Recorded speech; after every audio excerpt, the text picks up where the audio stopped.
नमस्कार शेतकरी मित्रांनो, आज आपण या प्लॉटवरती आलेलो होतो। 25 मेची तर लागवड आहे आणि या स्टेजला आपण काय दिलं गेलं पाहिजे, तर या स्टेजला मागच्या वर्षी आपण भरपूर शेतकऱ्यांना निवान नेक्स्ट जॉईन दिलं, 9 दिलं होतं। 10 किलोचा मायक्रोरायझा आहे, अत्यंत कमी पैशामध्ये जातो, रिझल्ट अतिशय सुंदर येतात। स्टम्पची जाडी ती येते, जाडी तर वाढते, हाईटही वाढते आणि फुटव्याची संख्याही खूप मोठ्या प्रमाणात वाढते।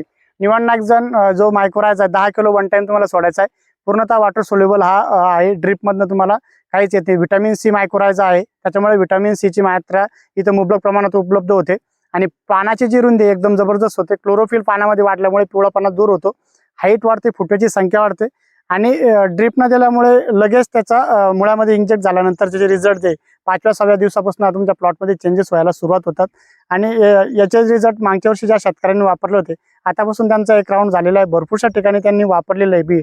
तर त्याचे रिझल्ट जे ते प्रामुख्याने जर कधी बघायला गेलो तुम्ही, तर आता जर कधी बघितलं क्लोरोफिल जे पाण्यातलं इथून जे बॉटमचे टॉप आहे सारखंच असतं आणि हिरवा गडद हिरवा कलर तुमच्या प्लॉटला येतो।